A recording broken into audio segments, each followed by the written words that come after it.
All right.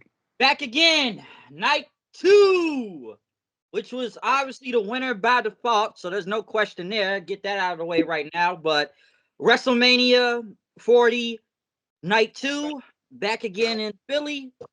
Much better crowd, which actually had some energy this time and reacted because I don't know what that was yesterday with Saturday's show. It's like night and day. But yeah, WrestleMania 40 night two, 6 matches. So yeah, let's get right into it. First, let everybody introduce themselves for today.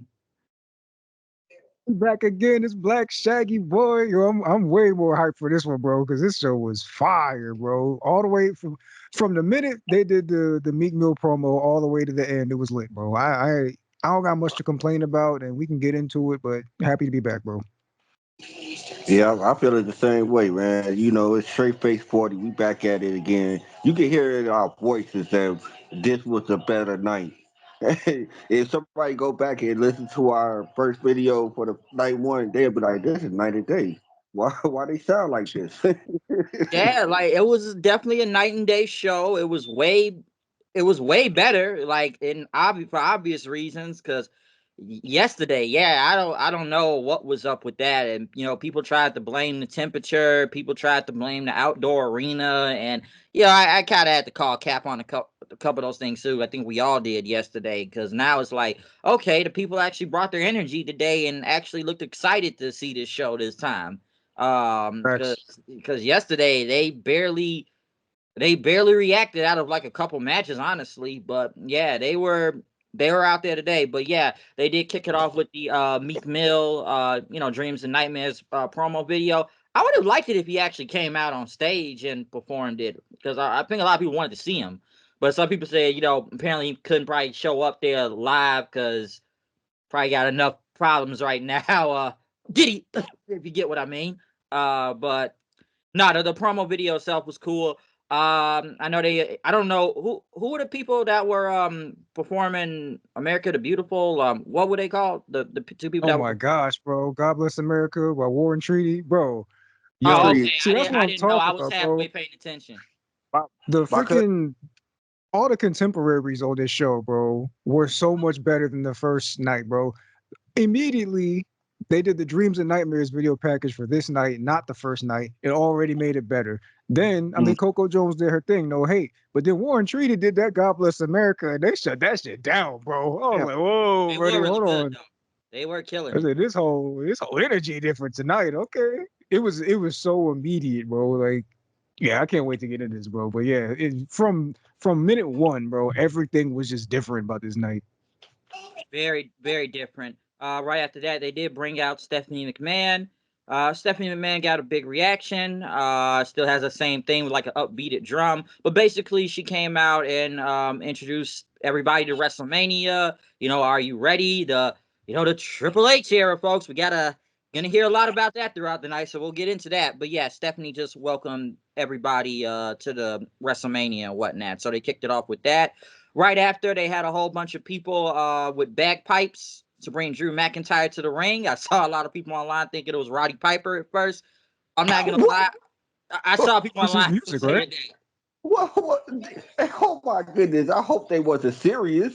Like you said, Roddy Piper. I'm not gonna lie. I would have loved it if he came out to his Broken Dreams theme. I actually thought that was gonna happen. I was kind of Same. hoping to hear that. Broken Dreams. But yeah, Drew McIntyre basically coming out with a bunch of people with bagpipes. Um, Seth Rollins, I really was trying to figure out what he was supposed to be this time. Can What was anybody that? tell me? I don't know. I don't know what it was. I thought this shit was cool though, but I didn't like Masquerade or Bourbon Street. I don't know what was Yeah, going I said on, Snap. but I I know was it's not like, Mardi okay. Gras. I think Gerard told me it was like something they do in Philly, like it's some type of festival thing or something. Because I'm not sure what he was supposed to be. Because yeah, yesterday I probably would call him Patty LaBelle. Now the day before on Saturday, but this time I was like, I'm not sure. I'm like, okay, you're not a cross dresser this week, so I'm not sure what you are today. But he had something. CM Punk was also on commentary for this match, so that's gonna play into something. But obviously, this is really good. I enjoyed it. Fire. Shit, right off the bat, Drew already was kicking the hell out of Seth Rollins. Claymore kick before the match even began, and was about to go for another one and take him out. But Seth was able to roll out of the ring after that. But no, this was definitely enjoyable. I did like when Seth did the curb stomp on the table. That was really good. Damn, what else? There was a lot going on. What Rollins catching with the power bomb, like going for the Claymore, that was good too. And then going into a pedigree, but going to a pedigree, Drew hitting the future shot DDT. That was a real good near fall. Almost kind of thought he had it right there. Even I like when McIntyre just kept, mocking Punk and looking at him, trying to, I'm gonna do the go to sleep. Watch, folks, I'm gonna do that. Just keep messing with him, trying to gloat out there. Even going into the announce table, just multiple times, just taunting Punk and taunting him. But Punk's trying to just do the commentary job. But what Rollins, like I say, he got the curb stomp on the table, got him back in the ring. Drew ended up hitting another Claymore kick, hit him with one more Claymore kick, and won the World Heavyweight Championship. So I think we all knew this was going to happen. This was a cakewalk for Drew McIntyre, honestly, given that Seth Rollins got the hell beaten out of him the night before. So I think we all saw that coming. But then Yeah. Drew got the title. He went up to his wife and showed her the title and kissed her. And then he ended up going to CM Punk, just clearing off the announce table, mocking him.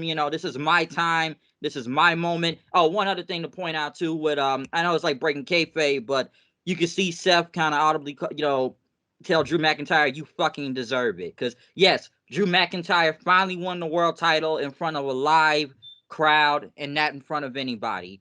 But yeah, Punk, he kept taunting Punk, this is my time, this is my time, and then told him to suck it. And then Punk ended up tripping him on the announce table and taking off his brace from his arm. He started beating the hell out of Drew with it. And then, doing his classic Money in the Bank 2011 kiss to the camera thing right there. And next thing you know, Damian Priest comes out, cashes in his Money in the Bank contract. Punk just sitting there idly laughing and getting on top of the announce table, just sitting there getting the last laugh on Drew. And Priest ended up in the South of Heaven, and now he is the new World Heavyweight champion, and he celebrated with Judgment Day at the top of the stage. So hot opener, real hot opener to kick off this show. Yeah, I Gonna don't go. know if there's such thing as a perfectly told story, man, but this is like as close as you can get, honestly, because I said at the beginning, all the contemporaries on this show from night one were so much better. And this one, I mean, you compare both opening matches, this had all the energy, bro, from jump. Like he got right on Seth. And I'll even say another contemporary from night one is Sammy and Gunther, where they actually did the work for Drew to beat Seth. Like, not only, I mean, I'm not even talking about Seth having to sell from night one, but the fact that this is their third match, right? They told the story of their other matches in this match, where the first time Drew was, he was hesitant because Seth was doing the broken back thing. So Drew didn't want to capitalize on that. He didn't want to take advantage of that. This match, he said, fuck all that. I'm going right for this dude. I'm going to kick his head off. I don't care about any selling he's doing. I'm going to murder him. And then the second match, Drew just got too cocky. And then in this match, he did it again. As soon as he started getting on top and started dominating him, he started tweeting out and all that, getting in Punk's face, and it almost cost him. But then when he decided to focus up, he beat this man. And I was like, yo, this is perfectly told. Everything that has been built up from their past matches, everything came together in this match for the win for Drew. He absolutely deserves it, just like you said. And yeah, I had no qualms about this. I mean, maybe you could complain that it was a finisher fest. Maybe you can do that, but like everybody involved played this so well that I mean, I didn't care about that. I watched this and was like, yeah, man, this is mania, bro. This feels like what we should have got yesterday, where everybody, including the crowd, was on board for everything they were seeing. I was lit for all of this, bro. It was fire. Damian Priest finally cashing in, bro, because Drew took his eye off the ball. He was so focused on Punk. Like everything they did in this was perfect. Like no complaints, bro. Oh yeah, man, I feel the same exact way, and I want to agree with you with the night one and night two opener. It's just I don't want to. I don't want to. I don't want to do it because I know the reason why that match was so low energy. You feel what I'm saying? Like I know why those two girls was kind of not really giving it like all the way because one person was kind of under the weather. So I do want to say that Drew and Seth had more of a story to tell than those two in night one, Becky and Rhea. There really was no story to tell, really. I want to be better than you. No, it ain't really a story. But Drew and Seth on the one hand, like Steven just said, it was three match. This ain't third match together, and it really fit that character got screwed because he a dick. You know what I'm saying? So his character is a dick character. So that's why when I saw that, I was like, oh man, this is perfect. This is perfect. He gets his comeuppance now. He over here taunting everybody, tweeting, being a troll on social media, and all that stuff. That's what you get, and that's what you're supposed to do as a viewer. You're supposed to be like, that's what you get, you know. But that was a good match. I can't say no more. Real talk. It was really it was really good. It was a hot opener. I think one thing to point, like even with the story too, about hey, Seth is so involved and obsessed with the bloodline. Drew's like, you forgot about me, and now like Drew being so obsessed with CM Punk, now you Mm-hmm. forgot about Priest cashing the money in the bank on you now. So You see um, it, bro? there you go. You so obsessed with me, now you lost the title now in a All few he had to seconds. do was leave, bro. All he had to do was leave. All he had to do was leave, but he got so obsessed with Punk, and then Punk taking off his sling, which I guess may tell he may be back very soon and back in the ring now. Basically, because I figured Punk was gonna do something. Like he's gonna do something. Like he's gonna do something. And I was like, watch, he's gonna beat up Drew. And I told myself, watch, Priest will come out and cash in Money in the Bank because he got obsessed with Punk, and that's what happened. It ended up happening. So in a way, I felt like I saw this coming like a mile away at that point in time. I will Even say, that though, I like that.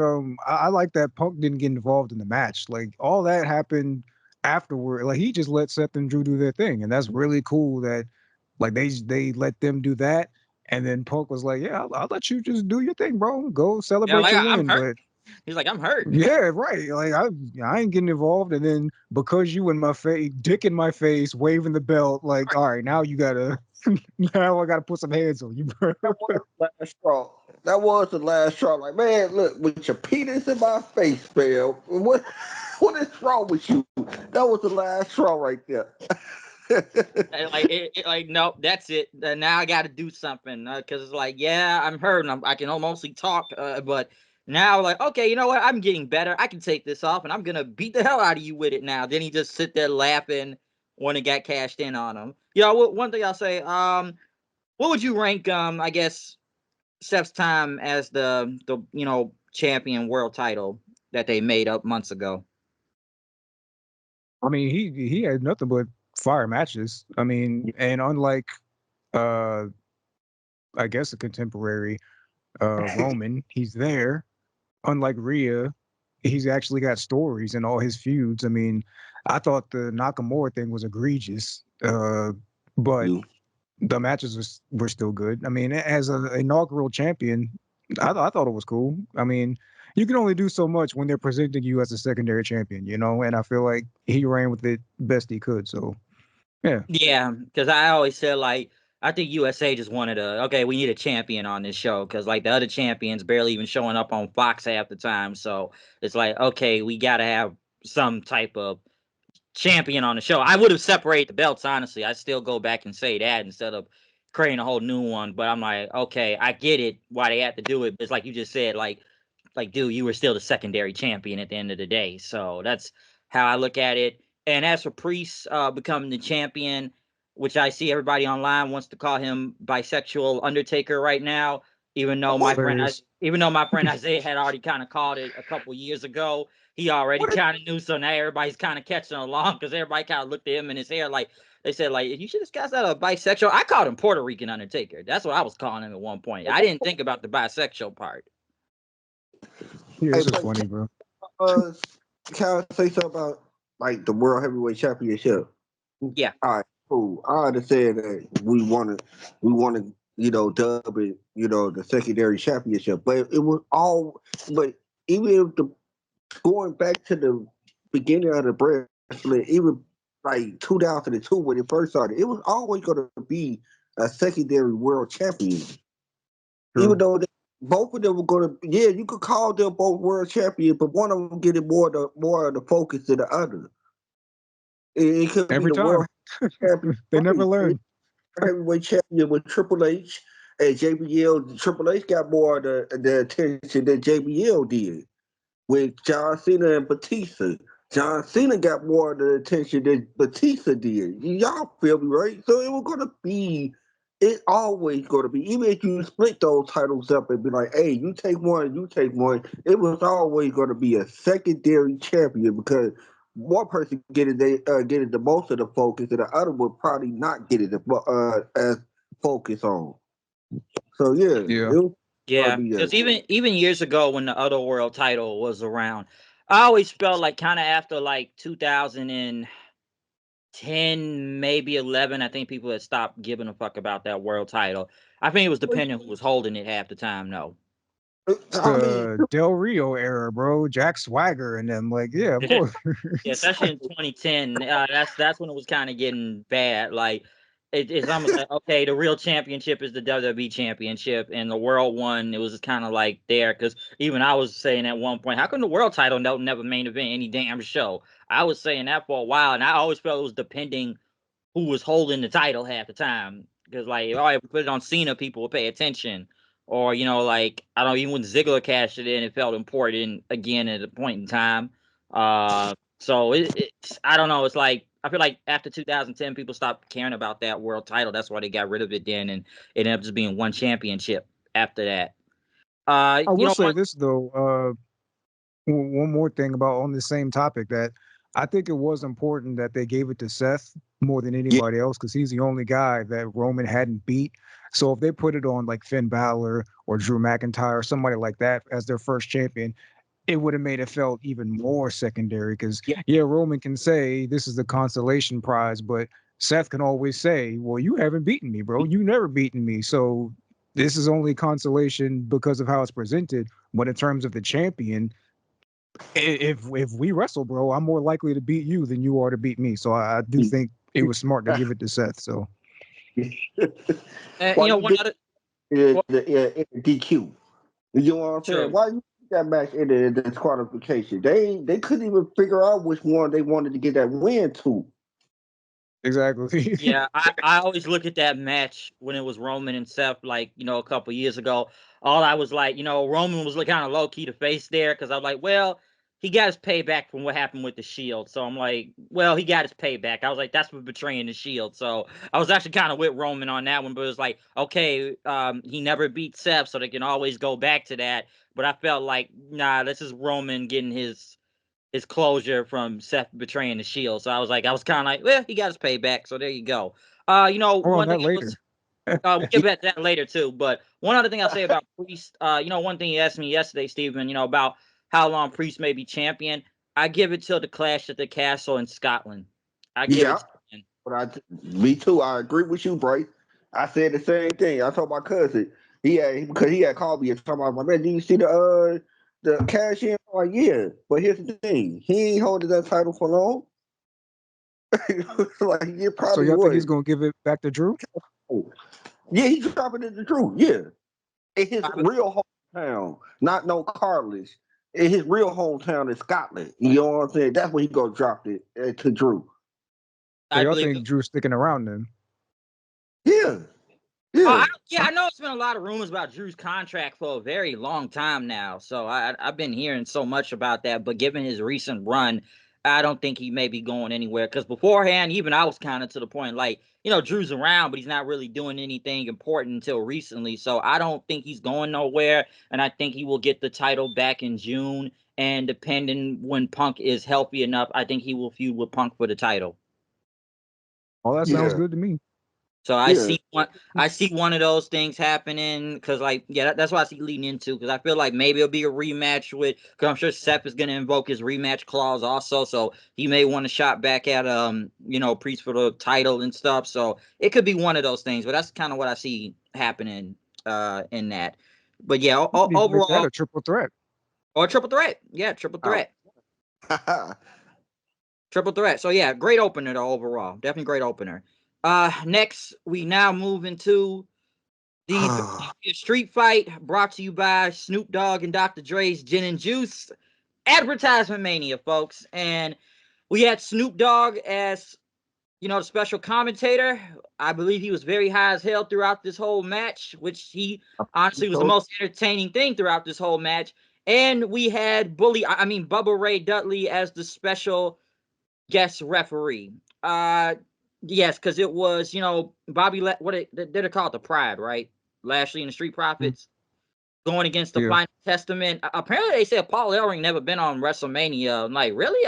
Sure he was there with the Road Warriors on Mania? Like, I'm not really sure, but I'm gonna be honest. This whole match, going into this, I could have not given two fucks about this. Like, I don't give a fuck about this feud. I haven't cared since the beginning. I go back and quote Steve when we all said at Steve said the Royal Rumble, like, I don't care how many times Cross, grows out his hair or Scarlett changes her color. This dude could come out with 8 Samoa Joes. He still ain't really gonna get over it. If this was not a Philadelphia street fight hardcore match, nobody wouldn't care. And then again, Bubba Ray was probably the most over person here because it's ECW country and whatnot. And Snoop made it very entertaining just because he's basically high as hell on commentary. And don't get me wrong, those are some cool spots here and there.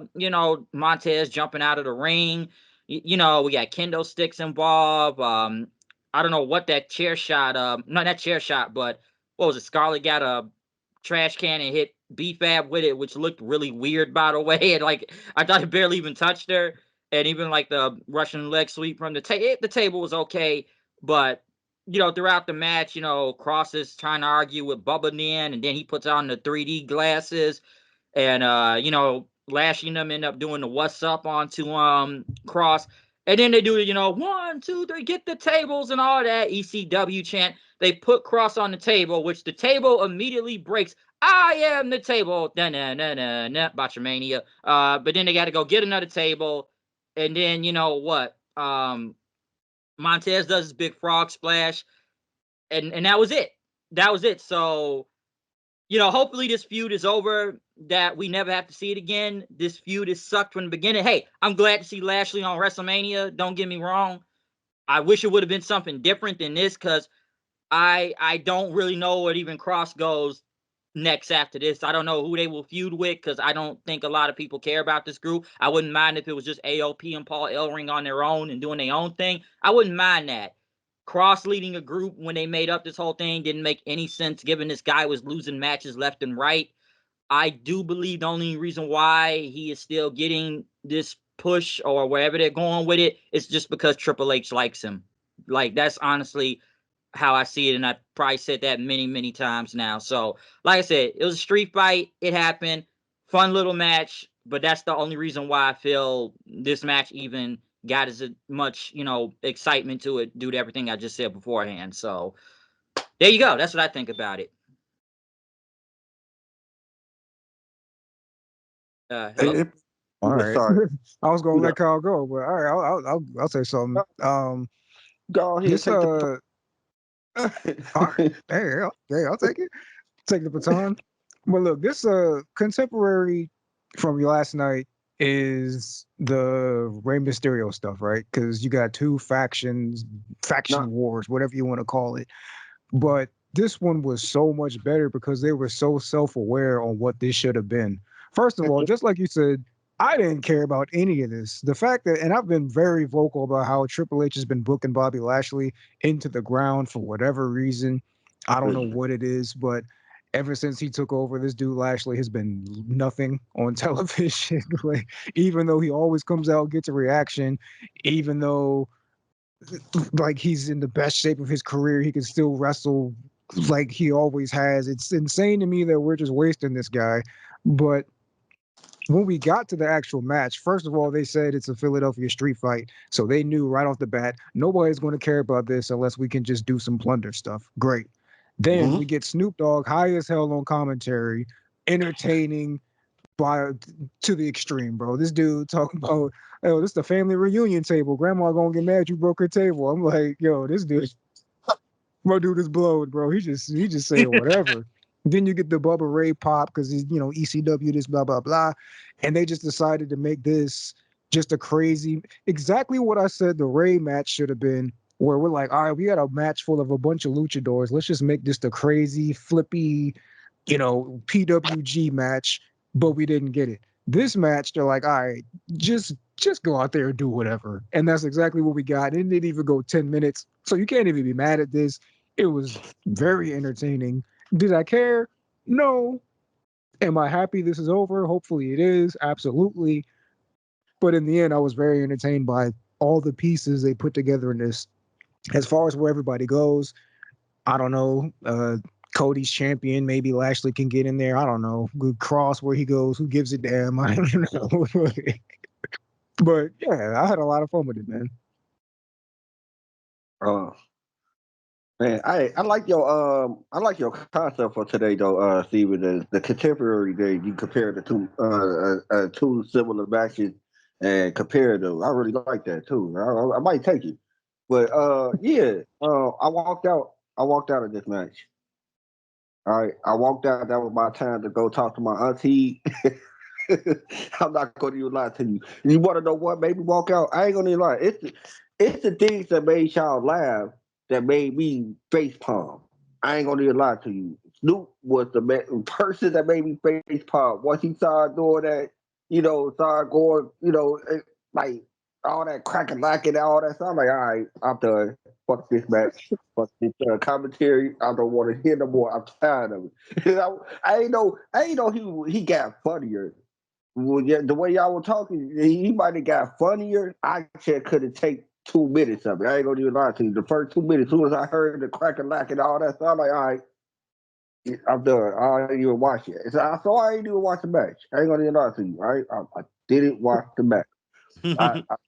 I saw Bubba where he pop. I pop for like, man, all right, ECW, Philly, we all right, cool. That make more sense. You know, it probably would make more sense if I see his brother too, but one of them was cool. I would have loved to see it 3D. Yeah, me too.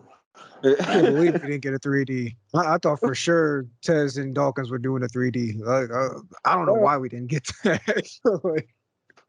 Like, we had a what's up, but not a 3D. So I'd rather have gotten a 3D. That would have been raw. Crowd would have popped. Like, what's this match worth me saying in the room, or I did the right thing, or what? It didn't matter. Oh, no, if you didn't see it, I'm not going to say it's something to go back and watch. I just, in the moment, watching it, I thought it was very entertaining. But it's not, if you didn't see it, you don't got to go back and watch it. Yeah, he didn't miss that much, to be honest. Like, it happened. Because, to be honest, I'm honestly surprised this match even made it to the WrestleMania card in general. Like, in all honesty, as bad as this feud has been, and it looks like nobody really cares, it amazes me that this even made the WrestleMania card in general. And even when I look at Lashley and the Profits, I would have liked it more to see how they were going to do if they had that heel run going on. But, I guess there's like, well, people keep cheering for Lashley, so now we got to have them go against someone who was not really over to begin with, and then we just happen to rehire AOP back and throw them along with Cross for some odd reason, and then this is a feud that has gone on for several months with nothing but DQ finishes, and it looked like nobody really reacted every time they had some type of match on SmackDown most of the time. So, this is one of those things, if you missed it, you don't really need to go back and look at it. Maybe a clip or two on YouTube, but that's kind of it. It happened, it happened. It's like I said, if this wasn't like a street fight and all the other stuff that was going on, nobody would have cared. It's like we had to put weapons involved just to, get the crowd to react. And oh, kendo stick, table, trash can. Okay, we'll do this. So, that's the only thing I think about it. So, like I said, I hope they all move on and do something else, because I'm not giving two fucks. This was this was the only match I gave no fucks about coming into WrestleMania. Like, this is the match I had no care for. You know what? I mean, I actually I don't disagree with that at all. I didn't care either. But a hot take though, I actually kind of prefer that they did this. I mean, I don't know what else you would have done with Lashley. Him and Cross probably would have had a singles match, maybe. And I definitely wouldn't have cared to see that.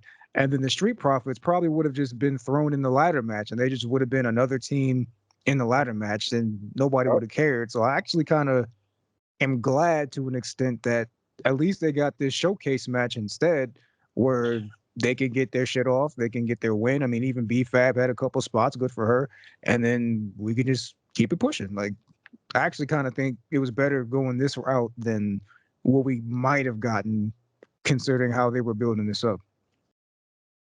Yeah, because like I said, if this was just a regular tag match, it would have been crickets again. It would have been just night one WrestleMania all over again, basically. Like, that's what it would have really looked like. So I get what you're saying, though, because like I said, if this wasn't a Philadelphia street fight, then I don't know how many people would have cared going into this. So yeah, that's all I really got to say. Like I said, it didn't overstay its welcome. It was under 10 minutes. So boom, there you go. Next, they did bring out all the WWE Hall of Famers out on stage to introduce them. They ended up doing that. Paul Heyman coming out last, obviously getting an ECW chant. So, that was cool to see. Right after, next, this match is brought to you by Slim Jim. LA Knight. Like a motherfucker. Yeah, so much Slim Jim, folks. Apparently, they got they must have the biggest advertisement in WWE. Apparently, if Slim Jim drops out, then they got to start dropping people. Then apparently, given what we saw a couple months ago, but they must be paying a lot of money for this. Bro, they got 4 branded bits in this. LA Knight came in the car. Then they did the sweepstakes winner. Then they did the group of people on the other side of the arena in the crowd. Then they got the graphics and stuff around the ring. I'm like, all right, I got Slim Jim coming out of my ears now. What's going on? It's like Slim Jim everywhere. And then, AJ Styles, it wasn't even Evil Ways. Oh my gosh. The theme, I'm like, I was sitting there hoping, like, man, can we get Evil Ways? Just pay for Evil Ways this once. Just do it. But I'm like, no, let's give us some more bullshit music by Def Rebel. Like, what the fuck? Like, come on. Oh like, my gosh. Out of what did you say it sounded like, Steven? Like, his new music? It sounded like Solo Sokoa's theme when they do that little hook part. I want it all. That Solo Sokoa bit, whatever that is. It sounded like the same dude, and the way the cadence was, it sounded the exact same, bro. They're gonna have to release it so I can just listen to it to really get an appreciation for it. But from what I heard in the arena, man, I was like, maybe I just had too high expectations. I don't know, but I was like, what in the world? Because when you told me AJ was going to be getting new theme music, I was like, is it Evil Ways? And I was kind of hoping to hear that. I'm like, he's coming out in all black still, so I was hoping to hear that. But then when I heard what he got, I was like, what is this? Like really? I just kind of like rolled my eyes once I heard it. And I'm kind of glad, in a way, I'm somewhat glad it went fast and AJ just started running to the ring then just to get on with the match. But nah, I just shook my head when I heard that theme. As for the We match, didn't even get to hear it because he ran to the ring. They did all that gassing about him getting new music. Then he ran to the ring. yeah, it's like, there you go. Like, he just ran. He just ran like that. Maybe he knew it was bad himself. He probably thought it was like, yeah, this shit sucks, but I'll just make it quick. But the match itself, though, I thought it was good. It was a good match. It went like, what, 12 minutes. Like, I enjoyed it. Going to the feud, I was kind of up and down on it anyways, but I did like it. I did like the what was it, when I know they went outside and pulling up the barricade and stuff was pretty good. Because it back body dropping LA Knight onto it. One thing I know saw some people caught on was what AJ was focused on LA Knight's knee and whatnot, and like trying to working the knee and stuff. But then once he like got him back in the ring, does a 450, Knight puts his legs up and then didn't look like he really sold it after that. I did like the finishing sequence though. AJ trying to go for a Pele kick, and then LA Knight trying to go for his finisher, and then AJ tried to get the Styles Clash, and I guess was gonna go for the phenomenal forearm after that, but LA Knight just hit the BFT and won right there. I'm not surprised LA Knight won for like two reasons in a way. One, they obviously Slim Jim everywhere, so that kind of made it easy to tell he was gonna win. And two, I figured they was gonna like, okay, it's his first WrestleMania, so yeah, they're gonna give it to him. Like, yeah, we're gonna Well, give him a AJ win. lost his first WrestleMania. Yeah, well, yeah, AJ lost his first WrestleMania. Yeah, he lost it to Jericho. I will say Yeah. this is one of the better AJ matches at WrestleMania because every time we get these AJ WrestleMania matches, it barely ever gets out of first gear or it's never really that good. But this was a good match though. Like I enjoyed it. I liked it for what it was. Did I think AJ was gonna win? Possibly, but I don't know, man. All that Slim Jim just kind of gave it away, and I kind of knew what was gonna happen. And everybody said, like, they put the white rock over there, so there you go. Actually came into this thinking there was a large chance AJ could have won, and that's mainly because I knew Cody was winning in the main event. So if you're going to have Cody win, go to SmackDown with that title, who better as a first opponent than buff ass AJ Styles? Like that sounded fire to me in my head, but and I mean that's not how it went. But I thought, yeah, that was a huge chance AJ could win.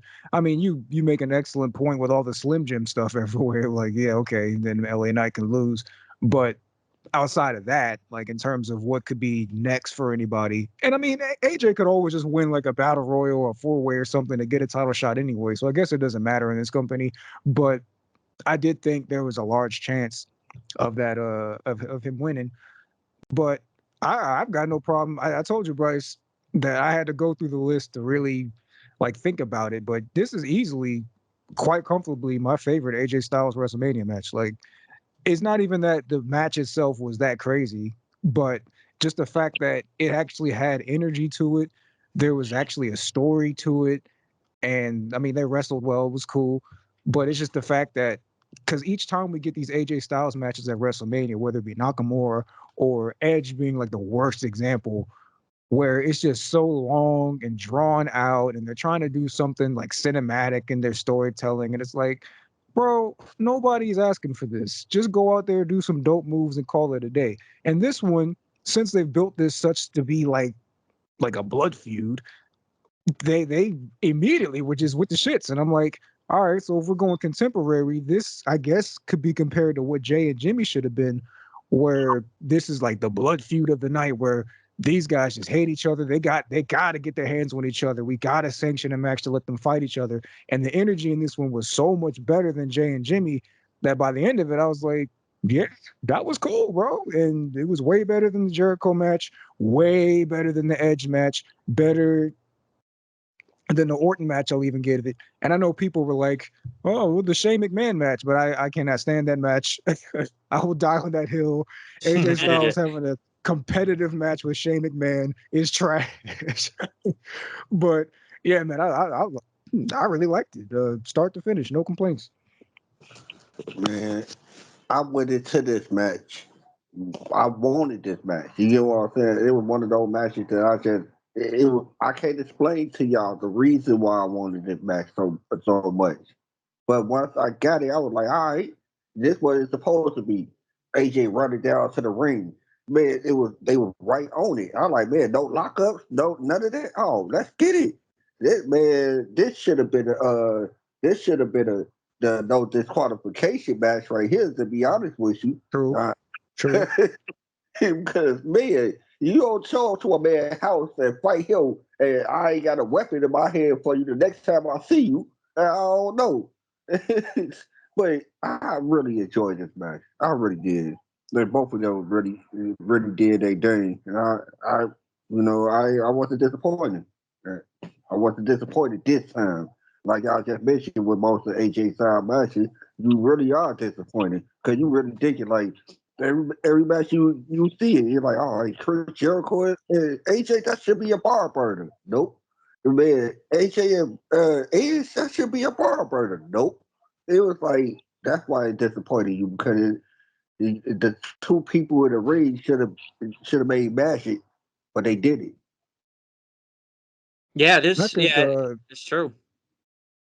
Well, I mean, you made an excellent point right now, Carl, saying like this should have been the no DQ match, and honestly, yeah, it should be, or should have been. But I say it's a quite an accomplishment as them as performers that they kept that energy without it being a no DQ match. Like it still felt like these two wanted to rip each other's heads off without it going into the oh well let me get a kendo stick in the chair and all like.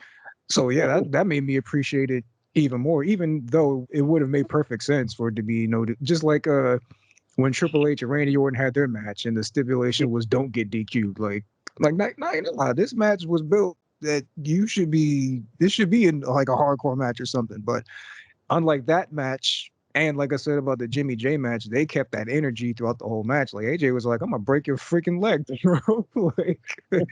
like yeah, this is Yeah, I cool, agree. bro. I agree. This was the better, like I said, it was a better blood feud match than Jimmy J because they should have had Jimmy J, like you said, trying to rip each other to shreds in the match, not do a super kick fest out there. So that's what they should have did, or somebody should have bled in that match or something. But nah, I agree. This is probably the better blood feud. But it was a good match though. Like I say, it was enjoyable. I liked it, especially you look at the whole story that's been going on, trying to go to people's houses or flying across the to world just to attack people in Australia and stuff. So yeah, it was a good match though. Yeah, definitely enjoyed it.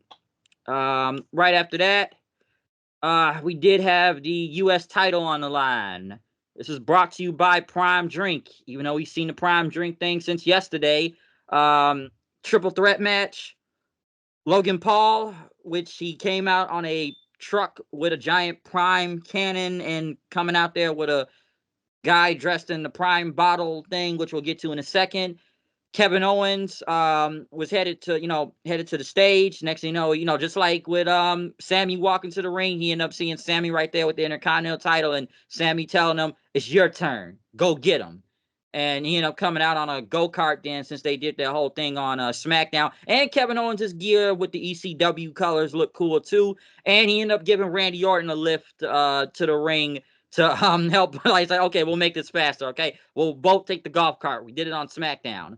But this was a good triple threat match. I definitely enjoyed it. I figured it was going to be good anyways. A lot of good stuff here.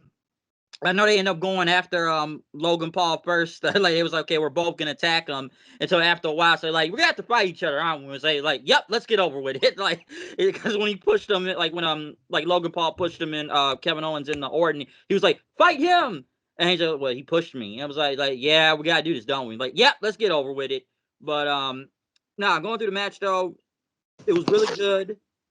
Obviously the Prime bottle drink dude got involved. Which ended up being the what's his name? Speed, I Speed. Like I've seen him a few times. I don't follow him like that, but that's his name, right? Yeah, I show speed. I only know that because I'm looking at the Wikipedia page. I don't know this nigga, bro. Yeah, because I was like, I've seen this nigga before, but I just didn't know it. And he just kept telling Orton like, "Fuck you," like fuck off. Like they had to bleep it out so many times, but he was just like, "Fuck you," and then Orton just pushed, like, just kicked him to the ground and RKO's him on the table. Booted that Then nigga, bro. say it again. Say booted that nigga, bro. He booted him. I think Orton is like, "Are you gonna keep saying fuck you to my face now?" And just kicked the shit out of him, and then RKO's him on the table, which I'm like, yeah, he killed this guy right here. One other thing I thought, and I remember seeing this movie. We talked about it yesterday. What was it? The frog splash into the swanton into a frog splash? Like it was like, what was it? Damn, I'm trying to remember what that spot was. It looked pretty cool. Cause Yeah, like well, he what did a swanton off the top and rolled through and did a rolling thunder frog splash. Insane, bro. That was great. That was awesome to see. But then next thing you know, Logan Paul's got the brass knuckles. He tried to hit Orton with it. Orton got out of the way at first, and was trying to go for the RKO, but he got hit with the brass knuckles, and Orton still kicked out of it. I know he ended up hitting Kevin Owens with the brass knuckles. Then he was gonna hit him again with it. Orton was gonna he tried to RKO him again, but it didn't work. Basically, Kevin Owens got back in, went for the pop-up power bomb. End up Orton dodging it because he tried to do the stunner. Then he got hit with the RKO. And then Logan Paul came in and then just threw Orton out of the ring, hits the frog splash, beats Kevin Owens, and still retains the U.S. Championship. Really good match. I knew Orton wasn't going to take the pinfall in this. I already knew that was going to happen. So I kind of figured Kevin Owens going to be pinned throughout this whole match. Because, looking at this feud and having Orton and Kevin Owens go after him, because Kevin Owens already been feuding with Logan Paul for a minute now, but I had a feeling they wasn't going to have Logan Paul lose here. I think one thing, they wanted to give him a WrestleMania win, and two, given it's like two guys trying to go after the U.S. title, you knew he was going to find a way to win. We didn't see Jeff, try to jump the barricade again like the Royal Rumble. Look, everybody, it's Jeff. That's Jeff. That's Jeff. We just got another guy dressed in a prime bottle. Like the year before, it was the KSI dude. This time, it's the I Show Speed. So yeah, YouTube niggas just coming out anywhere nowadays, I see. But yeah, Logan Paul retained the U.S. title. I can't say I'm too surprised by it, but it was still a really good triple threat match. Personally, I actually thought Randy Orton was going to win this match, though, to be fair. So, that's what I think about it. It was good, though. Good match. Really good match.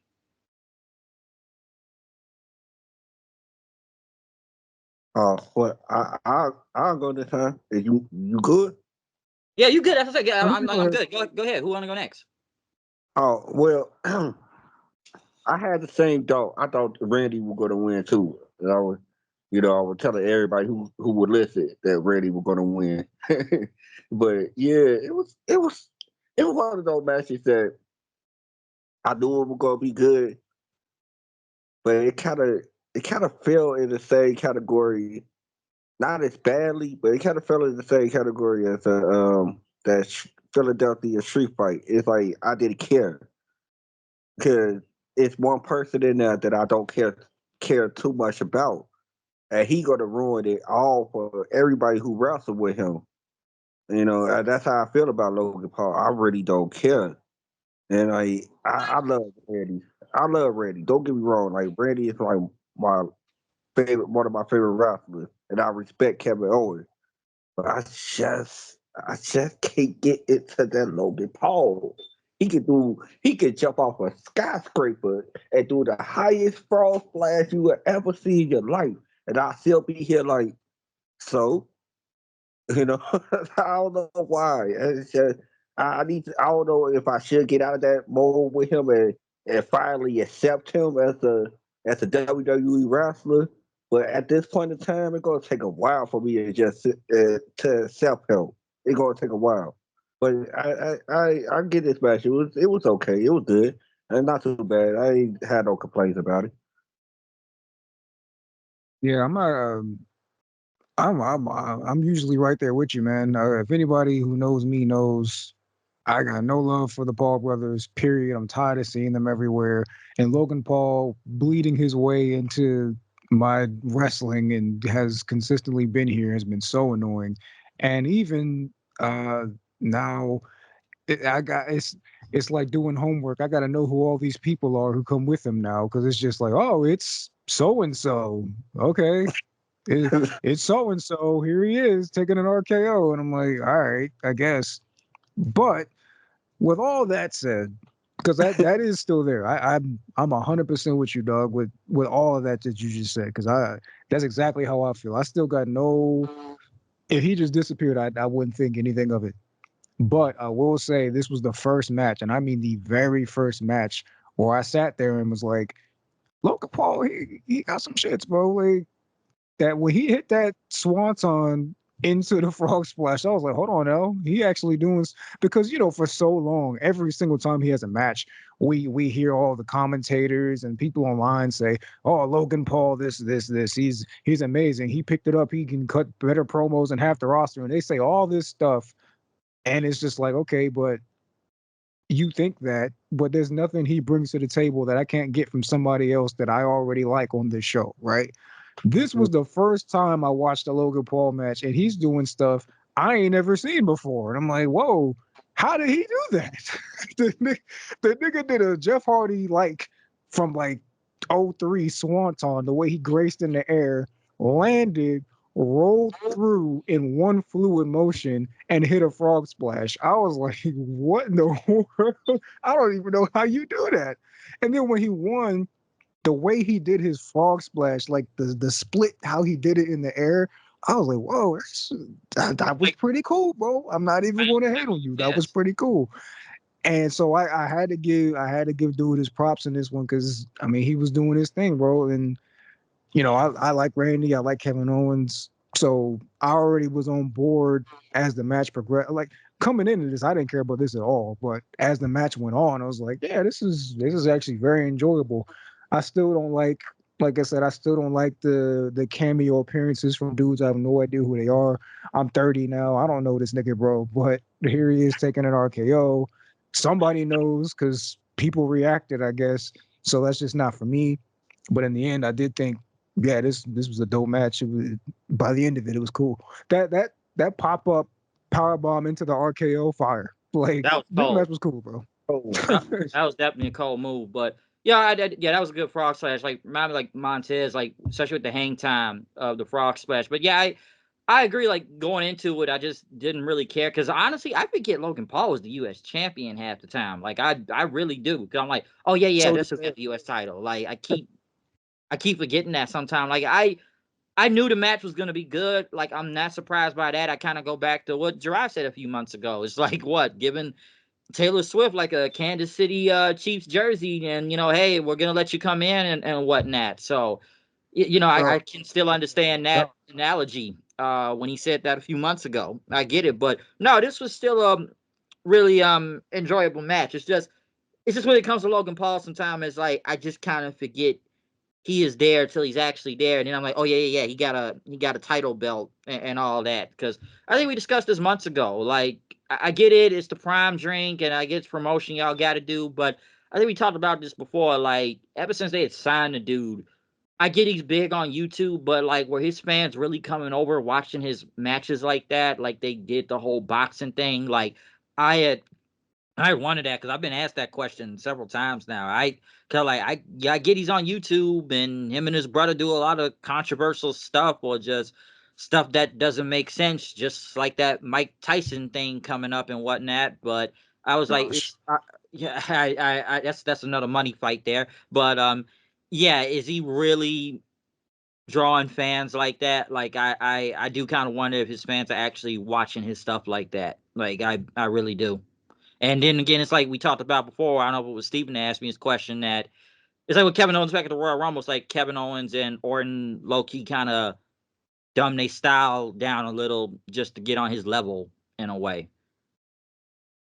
yeah, I think both things for this match could be true for me. Like I still have no week to week desire to see him on television. I don't like any of this prime being plastered everywhere. I don't like all these cameos, but I can still give him his props for having a good showing in this match. So that's where this match in particular put me right in the middle.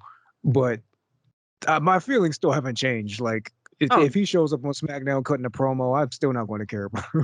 yeah, like he's good in the ring. Like nothing against that. We've said that before many times. It's just like I just don't really got that much care to really or watch him like that. That's why I said in the past. It's like this dude had what 2 matches and is already fighting for the WWE title against Roman. I'm like, well, damn, you better be lucky you didn't Saudi Arabia because then people don't know no better over there. So that's what Yeah, always kind trash. of I know that's what always confused me. I was like, so he's getting a title shot. Why again? He's done 2 matches. Like what? Yeah, I like I'll never understand that. Like that was just so random. I'm like, oh, it's in Saudi Arabia.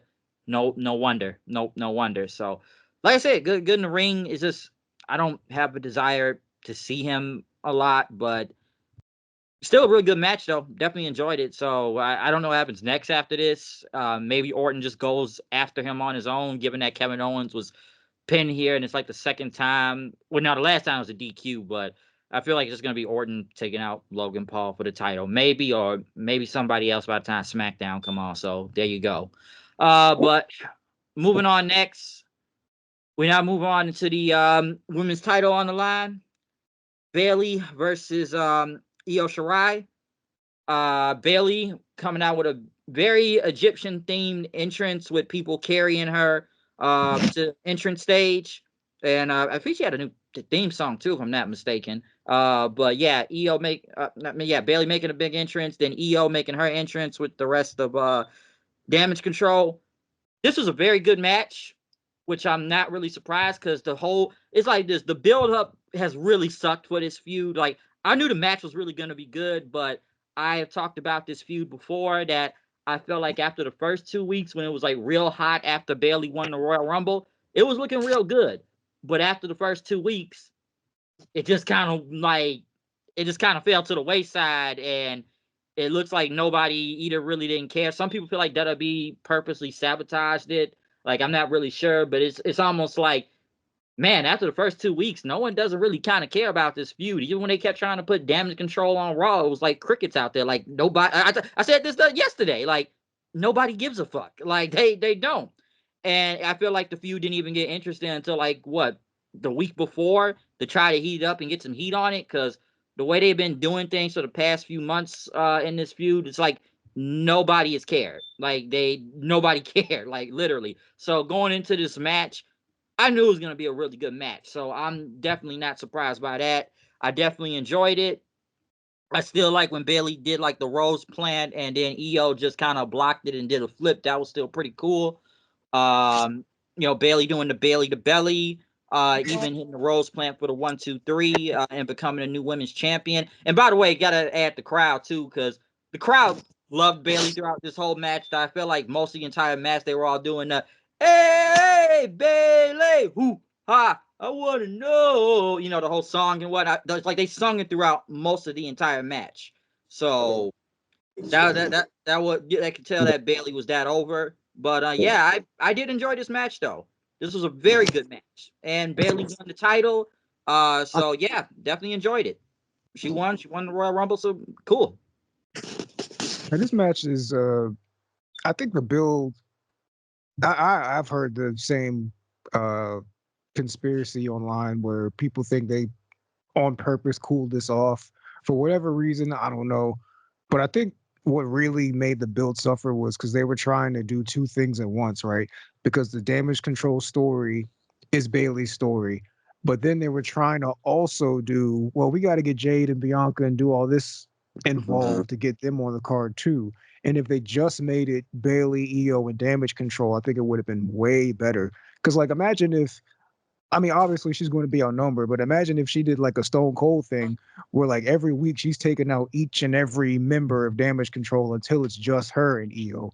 And then we get that segment we got where EO's doing the interview and Bayley just jumps her. And that's our go home segment. Like, instead of involving everybody else to try means to an end, do all this, I think it would have been way more better if it was contained to just Bayley versus Damage Control. With that said, I compared this to Sasha and Bianca, where the build was kind of whatever, but once you got to the match was like incredible, dude. I said this is my match of the night because I freaking love this match so much, start to finish. It did everything that it needed to accomplish in terms of giving Bayley finally her WrestleMania moment and her first singles match, which is insane at WrestleMania. But Bayley finally getting her flowers made this even better. Like, everybody was rooting for Bayley. That made it great. The moves of the match, that made it great. The story of, damage and control imploding everything, that added to it as well. And what put this to my top match of the night instead of the first match was because it was unpredictable. Like, I really could have seen Bayley or EO walking away from this match, where the first match felt like a foregone conclusion that Drew was going to win. But this one, I was like, it could really go either way. So every time there was a near fall, I was biting on that. EO hit the moonsault. I'm like, dang, that's it, bro. And then Bayley kicked out. I'm like, oh. Bayley hits the belly to belly. EO kicks out. I'm like, oh, okay, we cooking at this joint, bro. And I was so happy that they kept it to just these two and didn't involve anybody else. No damage control. The Jade and them didn't come out either. It was literally just Bayley and EO, and they just were allowed to go out there 15 minutes to cook. And I, this was it, bro. If the show ended right here, I would have been a happy camper. And yeah, man, no complaints. I freaking love this match. Same here. Same here. Man, real talk. And I knew they were gonna get down. I knew it was gonna be one of those blow the roof off type of match. You know, I do feel sorry for them with the bill. You know what I'm saying? I'm not Of with the course. conspiracy I'm not with I'm not with the conspiracy because I think I could come up with my own idea why it suffered the way it did. I really think it suffered the way it did because it was a lot of things you wanted to build up for this WrestleMania. Sometimes some things gonna have to take a back seat, and you don't want certain things to take a back seat, but that's how things go sometimes. And I do feel sorry for them because of that. You have the Rock situation, the Cody situation. You have to Rock was build up. talking for like 40 minutes. Right, you know what I'm saying? Like, it's a lot of things that it took away from a lot of SmackDowns. I heard it was a lot of SmackDowns that the Rock took up like a chunk of a 2 hour show. Oh You know, yeah. and so it kind of made everything else kind of suffer. So I feel sorry for these girls, but they said, "Hey, we're not gonna cry wolf. We ain't gonna go out here and be feeling sorry for ourselves. We gonna go out here and we gonna tear the roof off." And that's what they did. And I'm glad they did it. If Bayley won her match, good for her. I also feel sorry because even though it does like, all right, cool WrestleMania moment, but whatever brand she goes on, whoever if Jay follows, Jay will probably be the next champion and probably in the summer. You know what I'm saying? So but I really like this match though. It's my second favorite match of the night. Real talk. It was my second favorite. Yeah, I already Ve- did. Very good stuff. I will say, what do y'all think about EO's title reign in general? Because I look at her title reign, like, other than Bayley, I kind of had to sit there and think, like, who else did she really face for the title throughout this entire time? When you look at EO's title reign. I couldn't even tell you who she wrestled for the title except for Bayley, because like Bianca is who she beat for it, but even Yeah, that she cashed in, so it wasn't even her match. Like, right. like everything I said about Rhea's title reign is worse for Io, bro. That she hasn't done anything with that title, which isn't even her fault, because you already know if she was allowed to cook, she would have been cooking this whole time. But for whatever reason, they haven't had her doing anything with that title. Like, nothing, because like that was SummerSlam she won it, right? And then Yeah. after that, it's like, was she really on any other? I'm trying to remember, was she on any other pay-per-views? Okay, like Survivor Series, that was just the War Games match and all that. That was War Games, but like, yeah, did she really defend the title like any time or really do anything in any other pay-per-view? Because even singles matches on SmackDown, I'm really trying to sit there like, what did she really do other than just stand around with Damage Control the whole time? I have no idea. So like, this is the only big title match I feel like she's had out of this whole reign. And then another thing, man, is y'all see how when damage control comes out and you see Dakota to the forefront, you see Kyrie at the forefront, and then you got Oscar, and then EO will be sitting behind them sometimes. But I don't know what y'all notice that on certain Fridays or sometimes when they come out, but EO will be standing behind them. And I'll be wondering to myself, like, why is the women's champion standing behind them? Like, what's going on here? And it did in certain storylines of damage control, it made it made Dakota Kai into the mastermind. So if the mastermind ain't the champion, like, so she the leader, she ain't the champion. So why she the champion then? If she ain't even the leader, she not she basically one of the grunts, and she got the championship. That's not cool. That's how they kind of portray in most of this title reign. This is one of the most lackluster title reigns I ever seen for real. Now, how many? My goodness, it looked like she was just out there with a prop most of the Even time. that's There's why I no said that's why I said the day before, I always felt like, hey, Bayley won the Rumble and it's supposed to be going for EO for the title. It's supposed to be a big thing, right? And like you look at Io's title, like you say, you look at Io's title reign, it wasn't really all that. Like Ripley got way more attention. Even Becky and Ripley got better attention in a way going into their match at Mania than I felt with Bayley and Io. But yeah, you do make a good point though. Like, yeah, Io's in the group, but I'm like, shouldn't she be like standing in the front? Like she's the champion, so she should be leading everybody, not have like, Oscar sometimes standing there. Dakota Kai's just standing there. She ain't even got no title. What? Because she's like the interpreter, I guess, or something. Like who's actually you think the champion's the fucking leader? Like she's the one doing all the promos for them. So like Now, there see, you and that's go. not even a good excuse because I was thinking that at first when Kyle first brought it up. I was like, well, I guess since Dakota's the mouthpiece, it makes sense for her to. But no, because Heyman's not in front of Roman just because he's the one who does most of the talking. Like you gotta you still gotta present her as the focal point, even if Dakota's the mouthpiece, even if Bayley's the mouthpiece. But that's kind of why, not that I believe it, but that's kind of why I kind of lean when all these people have these conspiracies about this, because you're absolutely right, Kyle, when you say that Rhea and Becky were getting way more play than Bayley and Io. Like Bayley wasn't on any promotion, Io wasn't on any promotion leading up to WrestleMania, no posters, nothing. The freaking event they had in Las Vegas, Bianca was there, Tiffany was there, but neither Bayley or Io, when they were the only ones who actually had a match already set for WrestleMania, they weren't even there. It's kind of like y'all didn't.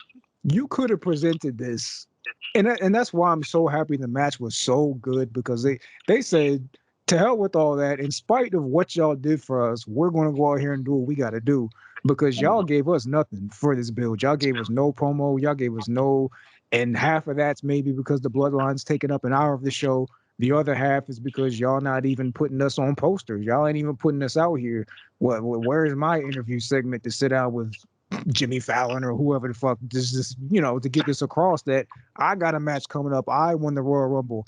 Even after the match, Bayley didn't get any pyro or nothing when she won the belt. So like y'all ain't giving them nothing. Like, and yet they still came out here and did what they had to do, and that's why I love it so much.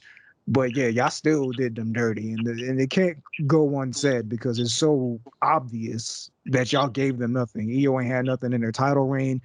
They had no promo for this match, really. It's a shame, but in the Yeah, end, they still did their thing, bro.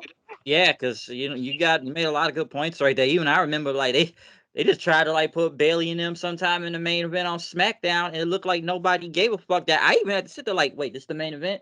I'm like, damn, is it time already? I'm like, this is the main event? I'm like, okay. Like, it was like, it just kind of happened. And it's like, man, y'all really not putting a lot to this thing. So I knew the match was going to be great. I'm not surprised by that at all. Like, they were going to go out there and do their thing.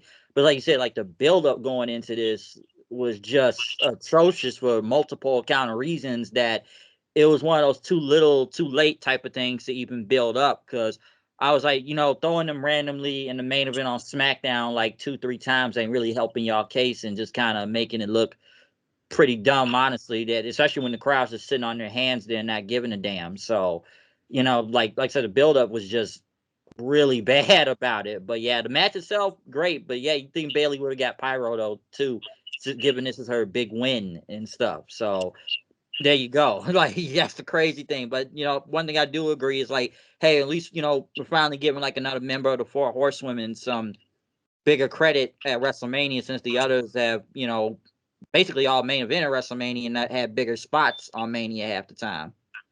So this Man, was a big I've one come for on Bayley. here. I've come on here multiple times and said Bayley is the all-around best horsewoman, and in terms of every category. Like, she's the best one, but they never treat her that way. It's kind of I had to crazy come. to me. Like, I had to come around to that. Remember, you remember those times that I always used to rank the horse women on our podcast and stuff, and I always used to rank Bailey, the fourth one. But I had to come around to really appreciate what I see for Bailey. You basically got a woman who you could go to and say, I need a heel. Can you do that for me? Yeah. I need a face. Can you do that for me? All right, cool. Man, I need a good match. Man, I need you to sell like like you just got shot out there. Can you do that? And she can do it. She can do all of that. I have to really sit there and really appreciate what Bailey brings to the table.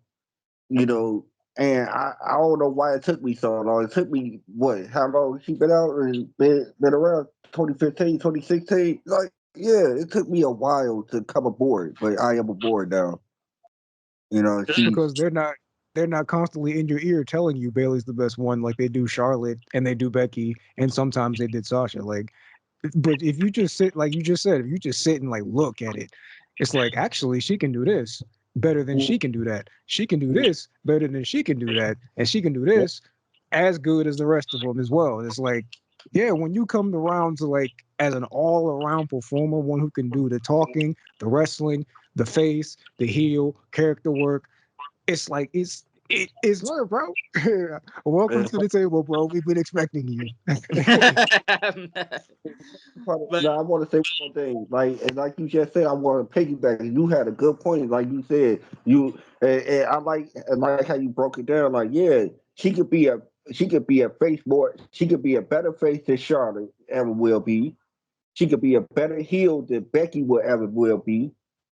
And that's so crazy. It's like, yeah, you try to swap these people out with, put them in different roles, but they filled in those different roles, except for this woman right here who didn't fill in those different roles. She kind of exceeded everybody's expectation when you switch her from face to heel. So man, I'm just glad that I'm really now seeing her now, in all her glory. like I did enjoy Heel Bailey though. Heel Bailey was really good to see because I at the time I was like, all right, it's time for a change, and Heel Bailey definitely worked. Like I did like Heel Bailey, and it was good how they transition and turning her back into a face that the crowd fully got behind her, especially after the Royal Rumble and whatnot. Because like the Heel Bailey for the past few years now, really good stuff. Definitely good stuff. Like the I'm only here for thing all of this. huh? Put some respect on Bailey name. I'm here for all of this, man. Yeah, like I said, like that's why I said you put Bailey on her own, she's like really good. Like the only thing I questioned at the time was when they gave her a group. Like I get it, but I'm like, all right, good, we got Bailey back on our own. That's even better. So like there you go. So good stuff though, definitely good stuff. But now we move on next. Obviously, showed more celebrities in the crowd. We got T-Pain out there, Vanessa Hudgens, Lily Singh, George Kittle. I said Yep, one thing about one of the celebrities. go ahead. I love Vanessa Hodges. I love that girl. I just do. That's all I gotta say. Oh, what, that's how I feel about Lily Singh, bro. what you say? What you That's say? how I feel about Lily Singh, bro. Hey, tag team, bro. She was sitting next to Lily got swag, Joe. Lily got swag, bro. I swear she got swag. But yeah, but yeah, that's what when I first saw her at night one, I was like, oh my god, damn, that's Vanessa, baby. but yeah, that's all Good stuff. Real good stuff. They also had Snoop tell the attendance for the crowd and the total attendance of both nights. And then we now move on into the main event. Cody Rhodes versus Roman Reigns 2 for the WWE title. Cody Rhodes coming out looking like Homelander with his was like a giant like white mask, even bringing Brandy back with him out there as part of the entrance. And Oh my god. yeah, they brought Brandy out there. Cody bringing the belt to his mom and stuff. Like the weight belt and stuff. He got his mom right there, his father-in-law. Some say that was Brody Lee Jr. sitting right there too. You got his sister right there. So you got his whole family there, and you got Roman Reigns with this orchestral like theme coming to the ring with Paul Heyman. So big fight feel. Definitely big fight feel for this main event. And bloodline rules, folks. Gotta remember that. Bloodline rules. And throughout this match, a lot of crazy stuff going through here. Because I knew it was gonna probably start out regular. One thing I did like, because we didn't get weapons till later on, but I did like how Roman was like, no, no, no, you're not getting the table. Like, Cody didn't go put a table. No, we're gonna put that table back. You're not getting the table, okay? So there you go.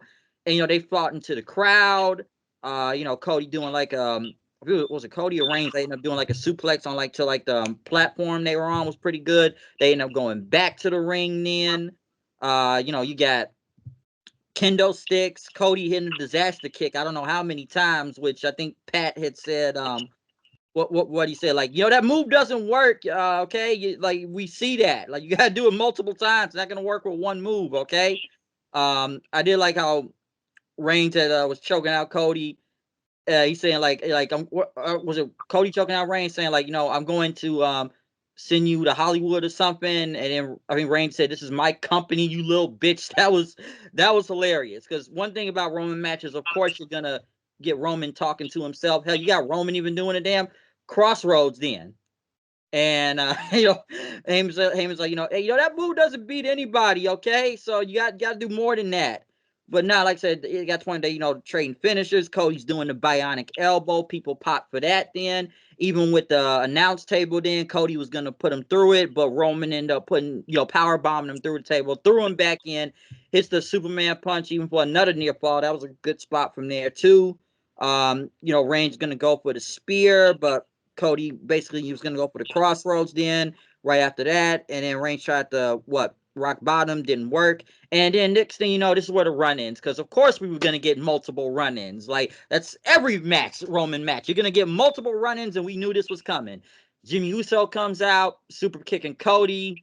Reigns hitting the Superman punch. Then, of course, Jey Uso comes out. And then Jimmy ended up running up to him then, got hit by a super kick. And then Jey ended up spearing Jimmy off the stage on the two tables on the ground. So that's the first run-in then. And then right after that, Solo ended up coming in, saving Reigns, doing the Samoan spike, still a near fall. And even, Solo's getting frustrated saying, finish the story. And Reigns like, I know, okay? And then, they do the spear, Samoan spike, double team move, still a kick out. John Cena's music hits, big pop. Cena immediately goes after Solo, hits a FU on he hit a FU on Roman first. Then he FU'd Solo through the announce table then. Then The Rock comes out. Then we get a big stare down with Rock and Cena then, because, where have we seen that one before, folks? But Rock end up hitting him with a rock bottom then after that. Then the Shield's music hit, which you wonder. I don't know why people thought John Moxley, Dean Ambrose was going to come out. Like, come on, we knew that wasn't going to happen. But the Shield music hit in, and then Seth tried to come in with a chair, but Reigns ended up spearing him. Because at first I was like, well, that was a waste of Seth putting the Shield gear back on, looking kind of like an idiot out there at one point. But then, Rock's got the belt. He's about to whip Cody with it, saying, Mama Roots, look at your boy. Look at your boy, Mama Roots. Look at your boy. And then the gong goes off, and then Undertaker just pops up in the ring, which I thought this was American Badass Undertaker, literally, because one, it's not like he had any of his gear or the hat on. It looked like Big Evil Taker out there, and just choke slam The Rock in, and then the gong went off, and he disappeared after that. So you got Undertaker then, and then Reigns just got a chair, and he was gonna hit Cody, but he saw Seth, and then he just ended up hitting Seth with it, because it's like, nah, I ain't forgot about the Shield. And just takes out Seth, getting more payback on him. And then Roman's going to go for the spear. Cody catches him, hits him with 3 crossroads, and finally wins the WWE title and finishes his story then. So he finally got through it, and this was like 35 minutes almost of this match, but you knew this match was going to be crazy. You knew you was going to get a whole bunch of run-ins, so a lot of great stuff from here. Crowd obviously popped big time for this. One thing I will say that I caught in the last parts of this match, because, Cody did beat him, physically, but Seth beat him mentally by playing with Roman's mind again. Like, I got you in your weak moment. You still remembered the Shield. You saw me with the Shield gear on. You remembered what happened. So in a way, that was Roman's downfall right there. That put a weakness for Cody to get the win. But right after that, you got Samantha Irvin, announcing Cody as the winner. I thought the crying was a little bit too much, though, and just should have got with the introduction, saying he won the championship and all that. But next thing you know, everybody comes to the ring to celebrate. You got Randy Orton, you got Kevin Owens, Sami Zayn, CM Punk, LA Knight, which I look at half those people in the ring look like they will be challenging Cody Rhodes pretty soon for that title. Cena, Rollins, Jey Uso, like they're all lifting Cody up. They bring his mom into the ring. She gets to hold the title belt. And, all his family's right there, all the people. And, Cody got on the mic and said, it's a few people I want to thank then. And he ended up bringing out Bruce Pritchard and Triple H after that. And, they're just having this big, just big celebration and stuff.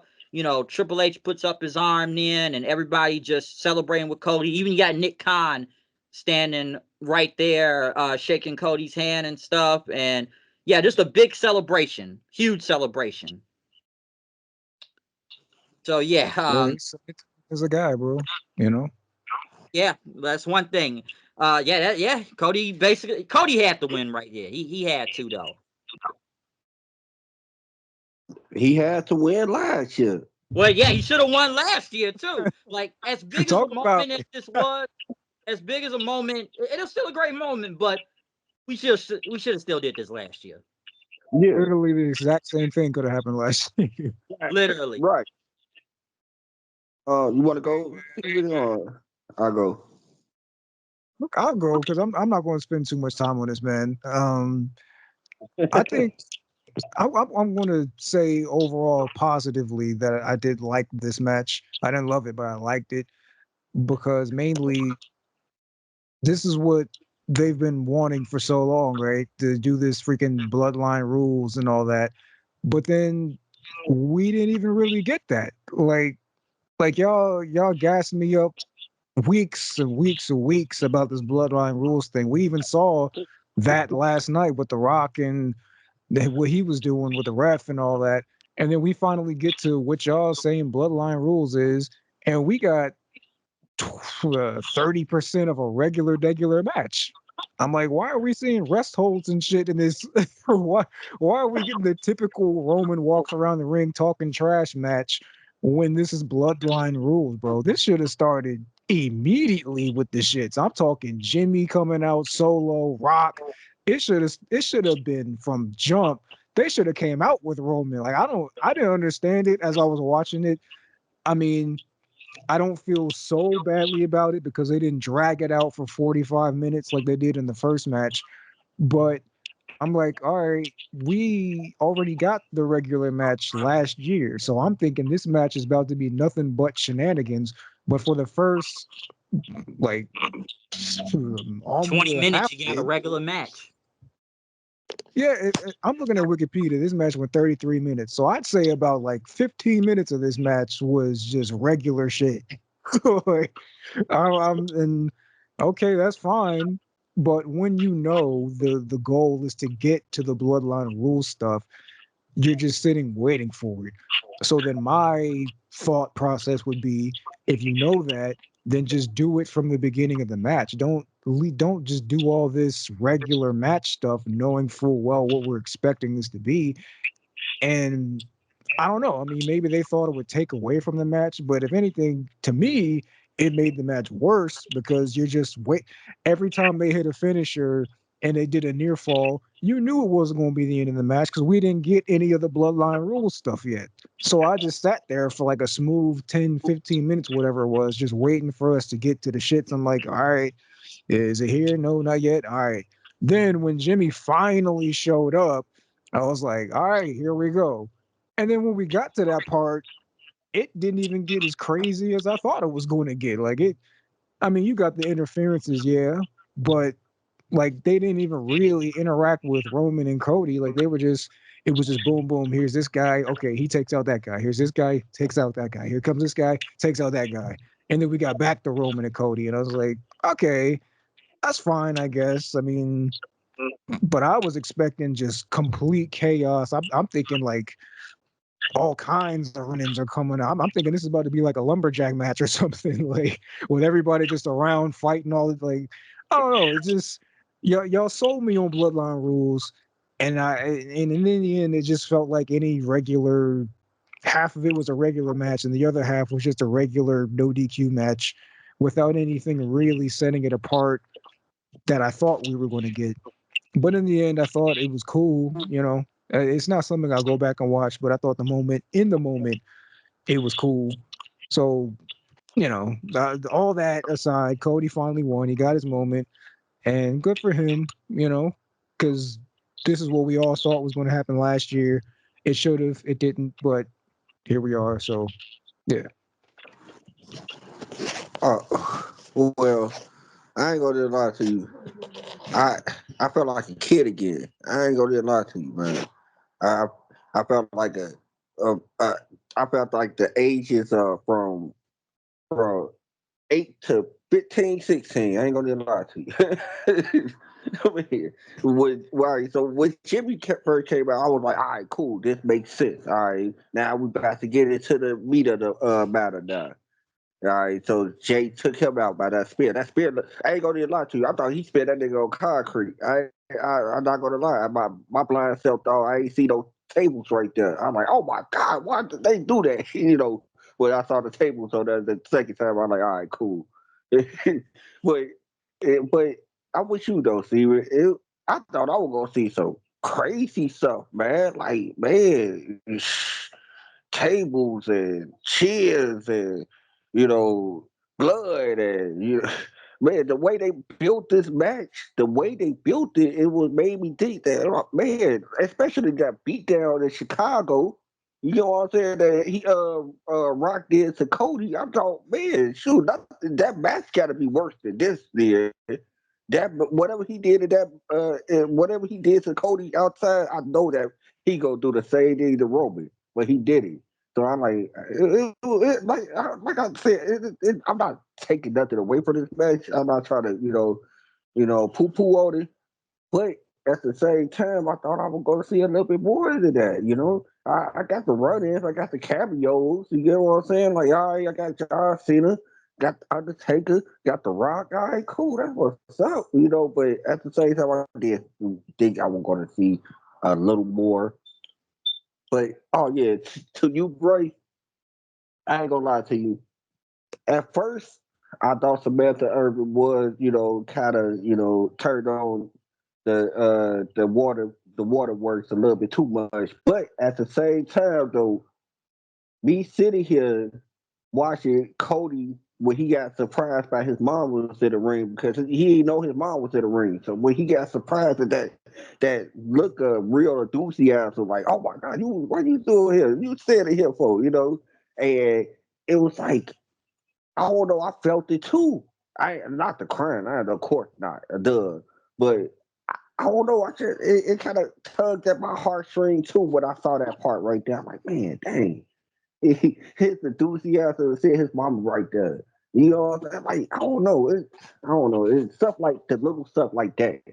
It kind of got to me, Yeah, I can understand that because like a few things I will take away from it also, like going to the whole bloodline rules thing. I was kind of expecting like a lot of chaos and like some wild brawl between like a lot. I was actually expecting blood in this match too because like man, you got The Rock beating the hell out of Cody in Chicago and bleeding all over the place. I actually thought this match was gonna have blood in it, like I really did. But when I looked through it, it's kind of what I said before about like a lot of other Roman matches. It's like we're going to get a 20-minute match, regular match and all that. Then next thing you know, you're going to get run-ins and shenanigans. And that's basically what it was and whatnot. But given Bloodline rules, you just expect man, you could have just had Jimmy and Solo come out in the entrance too. Like we knew they were going to come out there. Like we knew it was going to happen because it's like even what Steven said, things didn't really like pick up until like everybody started doing their run-ins then. So you knew he was gonna get your run in, like come on, Jimmy and Jay, then Solo comes out, then Cena comes out because he's got to get his payback from Solo after Crown Jewel. I did honestly believe, and I'm sure a lot of people can agree that Stone Cold was gonna come out. I really believe that was gonna happen. Cause it's still cool to see the Undertaker, like not knocking him anything, but I thought Austin was really gonna come out there and just stun I heard people. I heard Undertaker took Austin's spot. They couldn't get a deal with Austin. I don't know what was going on, but I heard that rumors and stuff. But this what I heard. Undertaker took the spot of Austin. Oh, he Austin, definitely did. Oh, he For did. He whatever did. reason, like, because he told for sure that was the Austin spot. Like, Yeah, And I guess they just had to pivot for whatever reason. But yeah, he was missed. He definitely missed. I think because even like, and I know everybody got a big reaction, but I feel like if Austin came out, like the arena would have moved in if Austin came out. Astronomical. Like, on the floor. All the man, I couldn't even pick myself off the floor if I would have saw Austin. I mean, boy, like, man. he would have got the biggest pop out of everybody involved in this whole thing. Like, he would have got a mega super pop thing because, we see Austin versus Rock again and stuff. So, people were waiting on that stunner. So, it's like, I was surprised when I saw Undertaker. Or the back and forth hit it when the people go back and forth and hit it. I think, to me, I swear it would not be nobody better than Austin and Rock. How they used to go back, trade blows back and forth with each other. I don't know why it was just epic to me all the time.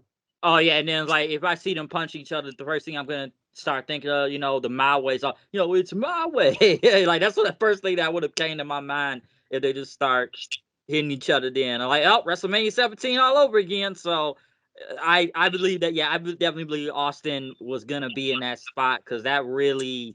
I was just kind of waiting on it, and then I'm like, oh, Undertaker. Like, yeah, I'm still glad to see Taker, but it was just kind of it felt random at the same time. The post match stuff was like, you talk about the Samantha Irvin crying thing, and even Cole to an extent. Like, I get it, but even I was like, all right, Samantha, come on, let's get the big announce of Cody winning the championship and all that. And even like I looked at the people they had in the ring, I sat there like, okay, a lot of these guys gonna be facing Cody for the title. Did I think somebody was gonna take him out there? Nah, like they're gonna let Cody have his moment because even my friend was saying like, watch Orton RKO him right now so he can get a title shot. I'm like, you know what? I wouldn't have been mad at that, but I was like, nah, not this time, not right now. And Cody getting on the mic.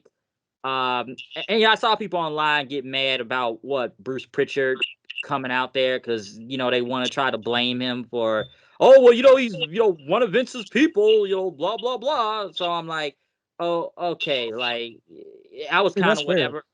Yeah, to an extent that's fair. I do believe that, even though some because we seen Rousey say it, even though Rousey's just trying to sell a book at this point, so I don't really pay no attention to Rousey right now. But I know people got mad about Cody bringing him out, and Triple H, which what we said at the beginning of this review, it's the Triple H, folks, the Triple H here, everybody. And what I said earlier before this review started, remember how I said about Edge talking about pro wrestling this and pro wrestling that, and now you got WWE now saying like, pro wrestling, folks, pro wrestling.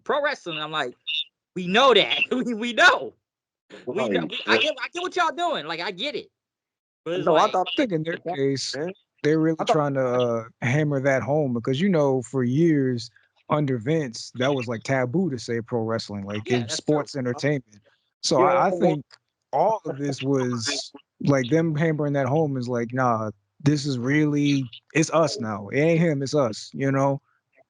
Oh yeah, I get what they were going for though. I get it. It's just when they were saying it like 1,000 times, I was like, okay, man, we get it. Like we get it. Like we understand, and we got to give Triple H, I guess, his crowning moment of achievement. So it's like I get it, but when Cody's like Triple H, everybody, like Triple H, folks, the game, like I'm like, we know, we got it, we got it. So We yeah. know. And then Nick Khan, you got Nick Khan, which everybody said they need to praise the ground. That nigga walk on anyways for bringing the WWE so much money at this point and has moved up to the ranks. Like he's literally damn near like at the high ranks ever since they hired him. So you got him That's just what they kind of. in for. Yep, that's the dude. Just make all this money and shake hands and stuff. So like everybody coming out that had anything to do with this match because like y'all read online already. They said like what Bobby Roode and Michael Hayes producing this match, and Hunter producing it, and Bruce Pritchard producing it and stuff. So obviously it's a lot of people involved. So like I said, it was a big moment. But I do agree this all could have been done last year because, like you said, they could have done the same thing of bringing everybody coming out and, there's all the people behind Cody, everybody, and shaking Seth Rollins' hand at the end and stuff. Just like we could have did all this thing the same time last year. So, like I said, it was a big moment and stuff. So there you go. I'll say this: the only reason that I'm happy they waited to do it now and not last year is because Vince is no longer in power. Because now we get a proper follow up, we get a proper Raw after WrestleMania without that garbage he did last year. So now we can actually see what we can actually really cook up now that Cody's champion and not Roman. And since we waited on it, we don't got that nigga in the ear just producing garbage. I will You say know, this too. that's Not to cut you off, but I will say this too. I feel like the night after WrestleMania hasn't really been good for a good minute, anyways. I feel like they smartened up to the crowd well, for it's so been the long. same nigga, bro. Because I feel like the last really good night after WrestleMania, I feel like was maybe was it maybe 2015? I think it was 16. I guess I'm so used to the crowd hijacking the night after WrestleMania and going crazy. I think WWE just smartened up, like, okay, we know what y'all gonna do, so we gonna do this, so y'all don't do that. So that See, I that's feel what like I'm they saying. smartened up after a Like while. now we have a new, even if it ends up being trash, we have a new vision to see what it could be. You feel me? Like it's something Oh different yeah, still now. give it a chance. Yeah, I'm not saying not give it a chance. So like, yeah, we'll see what happens. I don't think the crowd is gonna hijack it like they used to, but yeah, still give it a chance because I think I got used to the night after WrestleMania. It's like, okay, who's coming in from NXT, or are they gonna do like a whole bunch of wild chants and go crazy and all that? Because even I just feel like in the past few years, crowds have kind of got dead about it. Well, they also created AEW, so all those fans kind of went over there. Yeah.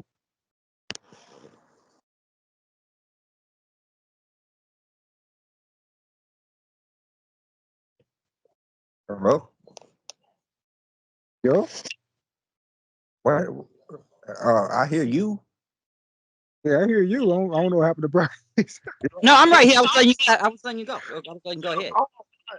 Oh, that's it. What? That's all I was saying was yeah, AEW came into existence, so all those dudes who would normally throw beach balls and all that because they hated Sheamus and Randy Orton or whatever, they went to AEW. So I mean, I'm not expecting a hijack, but I just think creatively, it'll be interesting to see where we can go now, knowing we have this quote unquote new era.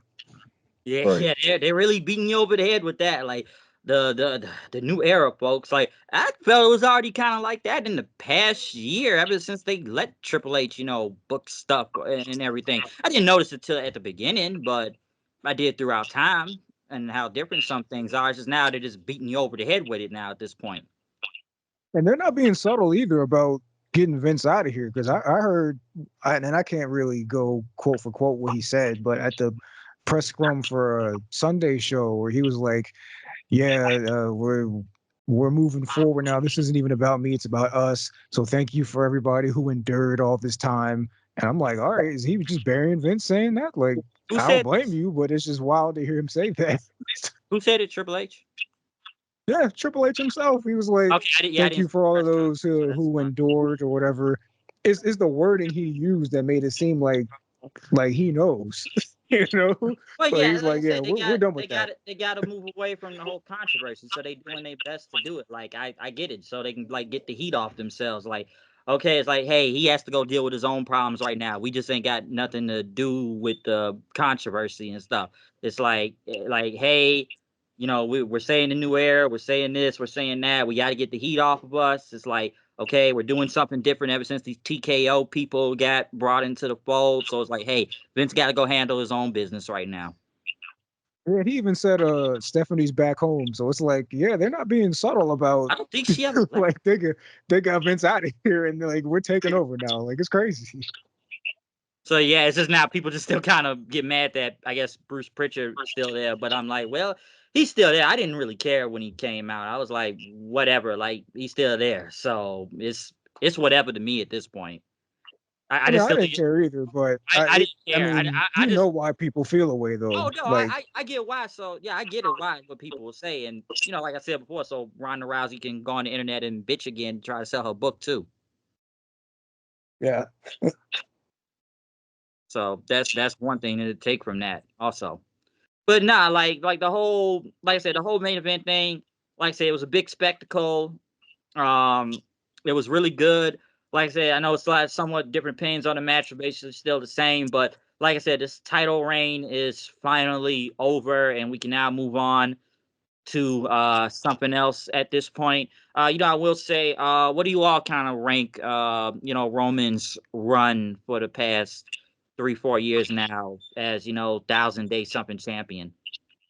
Oh, see, that's what I was going to say. I forgot because I kind of got caught up in the moment. Yeah, there's going to be a lot of revisionist history with Roman's run, bro. Like, there are going to be a lot of people saying, "Thank you, Roman. What an incredible run." Blah blah blah blah blah. Bro, the majority of this man's matches were garbage. like, like Hey, the first half. my bad. Hey, like I was one of those people at the very beginning. I was putting up big how fire that stuff he did with Jay was in the Thunderdome era. His matches with Bryan and Edge, Cesaro, Rollins, all that was fire. But then it got to the point where I don't know what happened, like who started producing his matches to make all of this different. But once we got to the second half of all of this, and every single match was exactly the same 40 minutes, you just walking around talking to the crowd, then bloodline interference, and then it's over. I don't know when, maybe it was after the Drew match, but somewhere after that, every match became so garbage to me. Like, I don't know. It's just a lot of it was good, but a lot of it was bad. And people also forget, like, if Sammy never got involved with the bloodline, I don't know where this would be right now. Before The Rock, I don't know where this would be because Sammy saved the bloodline. I don't, yeah, there's going to be a lot of revisionist history, bro. That's all I got to say. What up? Before I had cut you off, my bad for doing that. But before I cut you off, the reason why I think it about to be it's already started. Cause last night I was looking at no, this morning it was this morning. I was looking at a lot of folks from his media scrum or whatever he was doing last night, and he was talking about his leukemia, and he was like, "Is it remission?" And he was talking about that a lot. So, so when he started talking about that, I think now we about to start doing a revision of history because I started seeing everybody talking about, "Oh man, thank you, Roman," and all that stuff. Yeah, don't get me wrong. Don't get me wrong. What I'm about to say, don't look at me as a bad guy, but yes, I do care that he, keep that information and all that stuff. I want to separate that real and I want to separate the real life situation and the real actual title reign. And the title reign it wasn't that.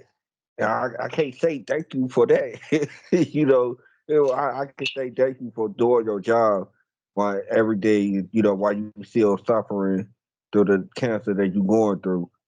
But this reign wasn't that at all. Yeah, Yeah, the beginning, yeah, 'cause like Steven said, the beginning was fire. You had all these great matches: Kevin Owens, Daniel Bryan, Edge, your man Rey Mysterio. Man, I was like, huh, this is good. But along the way, it started becoming formulated. He go around talking himself, tribal chic, knowledge me, woo, woo, woo. He get in trouble.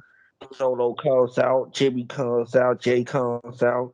Then the face get beat up, and all of a sudden, Spear, Superman punch, bam, you gone. yeah, I I mean, agree. I do agree. Also, like I said in the beginning, at first it was really good. I liked it until you could start calling all the matches and everything became the same at that point, and then he barely stopped showing up on TV most of the time because it's like he only come around like what every other month or two, or maybe 2-3 times out of the month, and that was kind of it. And like you said, it'd be the same match, 20 minutes, talk to yourself.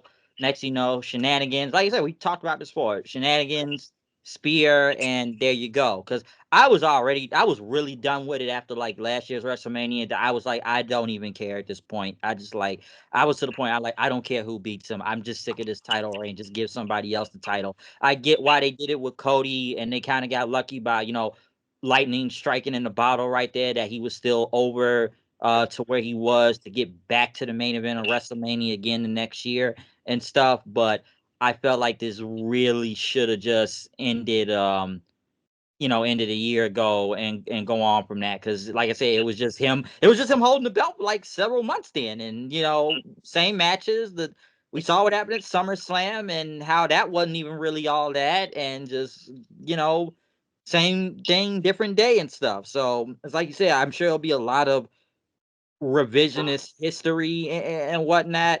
Because it's like when people kept even saying recently now, like, he's the GOAT now, folks. He's the GOAT. That's why people got mad at Cena in that documentary saying, like, Roman is the GOAT. This is the greatest champion of all time now. I'm like, all because he had one long ass title run, I don't think he would be called the GOAT now all of a sudden. Okay, if we want to go by matches and a whole bunch of things. Yes, he's a top guy, no doubt about that. But when I was hearing the GOAT, I was like, all right, now let's calm that down. He put a brake on that, pump the brakes on that for real. Because like I said, I like this title reign for a minute, but then after a while, I was just like, yo, he's still champion. I'm like, when he losing this belt again? Like how many, like how long, 1,000, 1,300, whatever days. So yeah, this had to end. I thought that actually The Rock was gonna betray him in this, given that he got speared the night before by Roman. But I do believe the Rock Roman thing is still gonna happen soon enough. That depends if Roman is taking obviously a long time off after this, or we are going to continue what happens next. I think we won't find out probably to Raw later on tonight, or maybe SmackDown this Friday, and stuff. So I still think it may be something with the Rock and Roman going on, or the Rock's gonna probably go for the title next, or however it will go. Like you said, Cody has to be on SmackDown now at this point. Like he has to at this point in time. Like he has the title. He'll show up on Raw tonight, of course, but I think he'll be on SmackDown from this point in time, going on from here. So that's how I kind of look at this whole very long title reign. Agreed. I feel like with this long title reign, it's like now it's over. My goodness, the floodgates open, and I'm loving it. You know what I'm saying? I'm over here just dreaming up matches, for Cody. it's Hey, man. just, Yeah, new it's just challenge. dreaming up matches. Like, man, he can even go against Rey Mysterio. I mean, like, that's how I'm thinking right now. Like, I don't care. It's like, just give it to me, man. It's like, that's how I'm feeling. And then, even with the world championship over there, Raw, with Drew holding it, and not Drew, with Damian holding it. I'm thinking like, man, this could be a nice little stepping stool for him, and we can have good matches at the same time again. It's like, oh man, this after WrestleMania. What I tell you, Bryce, when we were talking about all the time, I'm like, well, I just can't wait to after WrestleMania. That was I was really thinking about. Like, yeah, WrestleMania was, yeah, of course you were thinking about it. You couldn't wait to see it, but it was after WrestleMania for me that I knew everything was going to change, and I'm like, oh my goodness, we're going to get it now. I don't know what made me think that, but we're gonna get it. Oh yeah, and it obviously opens new challenge. And like I said earlier, like all those people in the ring standing with Cody, they're all gonna probably face him for that WWE title now. Like you look at everybody like was standing around him, congratulating him. Watch, they will all be trying to challenge him for the title. Like it's gonna happen. So like I said, it opens the floodgates now and get new challengers on both shows. Yep. Freshen it up, man, because it's been like this for like 3 years. So Yeah. they got no choice but to freshen it up now. Like I said, they got no choice. So yeah, they gotta change it up, and everybody gotta do something else now. So like I said, I don't know what's gonna happen with the bloodline next. So we'll see what happens from there. But yeah. Overall though, night 2 beats night 1. It's like literally no discussion, honestly. That night 2 wins by default.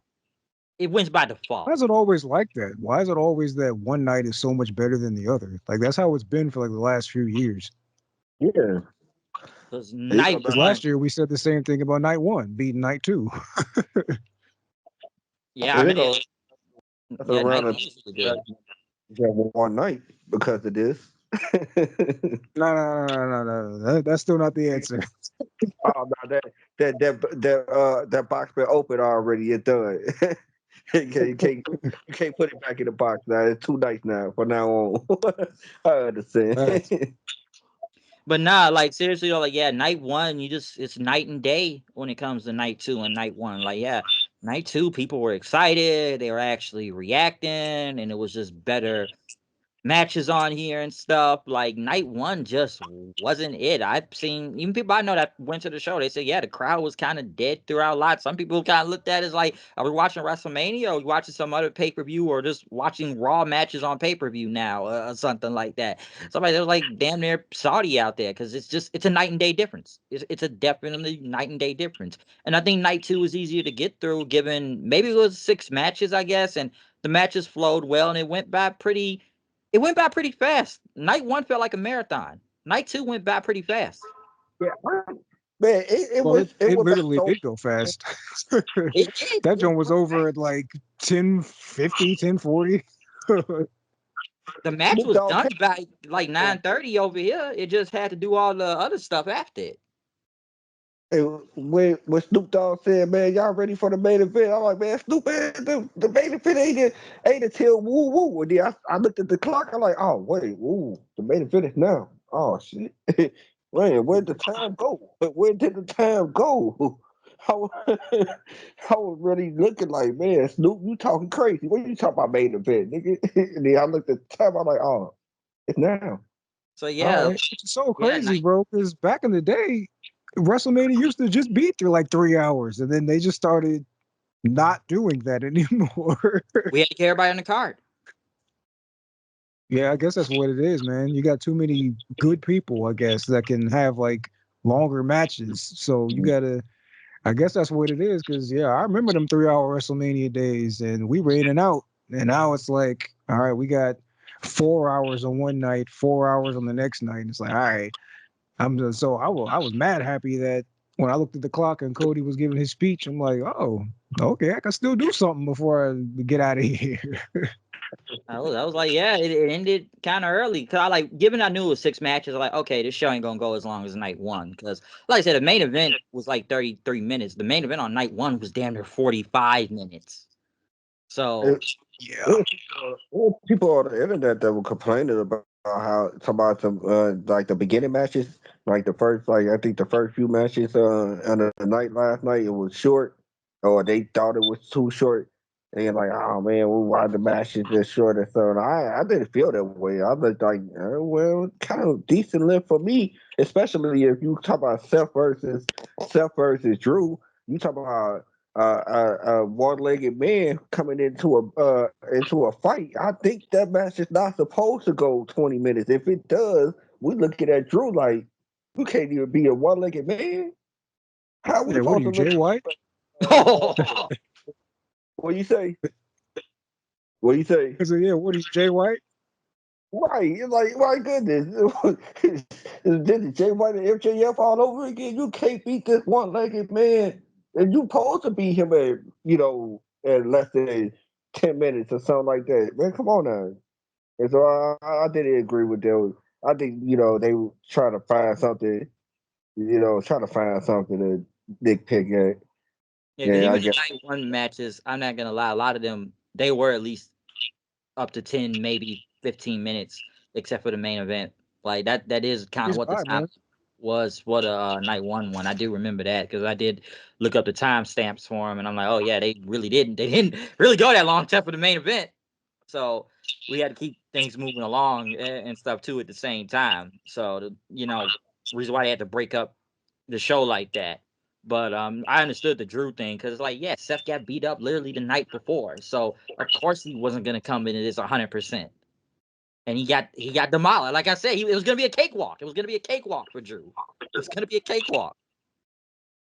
So I think that's how I look that at was, it. I think we all called that one, did we? Oh yeah, Well, Oh night yeah. one review, we all called it like, man, it should be a cakewalk. Yeah. definitely a cakewalk. But no, overall though, at all this, like I said, night two beats night one by default. I look at if I wanted to, how can I grade this? Because I gave night one a 3 out of 5. Night 2, shit, damn, that maybe a 5 out of 5. The more I think about it. But like as a whole combined, I guess if you want to put night 1 and night 2, combining them both, 7.5 out of 10. Yeah, I'd go because I agreed with you yesterday, given that because first I was like 2.5, but then when I really thought about like the things that I really liked, like the entrances for Damage Control and Jade and them, and then the quality of the match between Sammy and Gunther, even though the result I felt a way about, but the quality of the match, and then The Rock looking like $1,000,000 in the main, I was like, yeah, I'll give it 3 out of 5. This one, yeah, man, if it ain't a 5 out of 5, it's like a 4.75. I mean, no show was perfect, right? But if I'm just going strictly how I felt by the end of it, going back and thinking about each and every match, how I felt after each match, yeah, man, this is an A show for sure. Like straight up A show. And if I were to combine them to like one thing, like if I got the Blu-ray and watched it all at once as one event, I'd probably give it like a B plus, A minus, that kind of range. I'd probably give it like an 8, maybe. 7.5 is cool. I might push towards 8 because I like night 2 so much. Um, yeah. Although if I did get like the Blu-ray, I'd probably fast forward a lot of stuff. So I'll say 7.5. A lot of night 1 is getting skipped if I watched it all over again. So yeah, I'll say 7.5. Um, talk about combine. What I want to just say my rate for the night 2. I give it a straight 4 out of 5. Real talk. I really enjoyed all these matches, man. For real. But combined, I'll say around like what 7. 7 out of 10. And combined, yeah, I'll give it that. Because like Steven said, a lot of stuff for night 1 kind of bogged things down for night 2, and kind of made me like a lot of stuff will get skipped for night 1. You know, the Rey Mysterio match getting skipped for instance. Jay and Jay and Jimmy definitely get it skipped. And stuff like that. It, but night 2 really turned it up. Yeah, night 2 was definitely fun. Definitely fun for night 2. So no, I agree with all those grades though, for real. But yeah, other than that, done with this WrestleMania night 1 and night 2 review. The next time we ever do a review, I don't know. What's the next big pay-per-view coming up? Dynasty. Yeah, Dynasty or Rebellion. I mean, Rebellion isn't. I mean, you said big pay-per-view. I guess Rebellion. Well, okay, I guess I was just saying. I meant to just say pay-per-view, not big, because yeah, Dynasty is looking big. Yeah, Rebellion. I'm a little iffy on Rebellion right now. So we'll see what Is that? happens with that. Oh, I think Rebellion's like the day before. Oh golly! All right. That's on the 20th. That's the day before. So yeah. But yeah, anybody got anything to plug before we get out of here? Hey, same thing as yesterday, bro. Blackshaggy.bandcamp.com. Go listen to that dope 4, bro. That's it. And I ain't got nothing to plug. Just follow me on Twitter at StraightFace40. True. So yeah, comment, subscribe, follow me on Twitter, HoodedKnight890. Hit the like button, hit that notification bell, and yeah, we will see y'all later, and we'll see what happens on Monday Night Raw later on tonight. Night after WrestleMania. Out of here. See y'all then. Peace.